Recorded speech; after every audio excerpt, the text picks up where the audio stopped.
নমস্কাৰ, মোৰ নাম চুকুৰ আলী। কালি মই আজি ফেচবুকৰ জৰিয়তে আহিবলগীয়া হ'ল বিশেষ কাৰণ। যোৱাকালি হয়তো চুকুৰ আলী বিয়া পাতিছে বুলি এনেকুৱা গোটেই অসমত মানে চৰ্চা চলিছে। চুকুৰ আলী কথাটো বেছি নহয়, কথাটো হয়। মই বিয়া এনেকুৱা মানে মই জাষ্ট খালি আংটি পৰাই ৰাখিছো, কাৰণ মই কোনো ৰাইজক বা কোনো ধৰণৰ আমি কাৰোৰ লগত যোগাযোগ কৰা নাই। মই কোনো ধৰণৰ কৰা নাই। আমি এইটো আমাৰ মাৰ্চতেহে হ'ব মোৰ বিয়া। সম্পূৰ্ণ কাম এতিয়ালৈকে হোৱা নাই, গতিকে মাৰ্চতে হ'ব।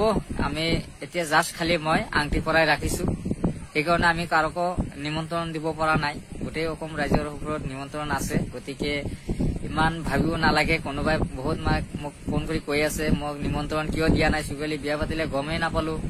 গতিকে সেইবিলাক লৈ মানুহৰ ৰাইজক আমি আহ্বান জনাও যে সেইবিলাক যাতে বিতৰ্ক ল'ব নালাগে। গতিকে সকলোৱে পাব, মই নিমন্ত্ৰণ দিম। গোটেই অসমবাসী ৰাইজৰ ওচৰত নিমন্ত্ৰণ পাব, সেইবিলাক লৈ চিন্তা কৰিব নালাগে। গতিকে মই কাৰো ফ্লাছ কৰা নাই, মই জাষ্ট খালি মই আংটি পৰাই ৰাখিছো। এতিয়া মই ঘৰত বোৱাৰী এতিয়ালৈকে অনা নাই। মই এতিয়া মাৰ্চতেহে বোৱাৰীখন আনিম।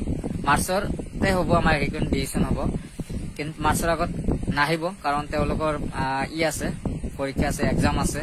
গতিকে তেওঁ ডিগ্ৰীটো ক্লিয়াৰ হ'ব। আমি ডিগ্ৰী ক্লিয়াৰ হোৱাৰ পিছতহে আমি আনিম।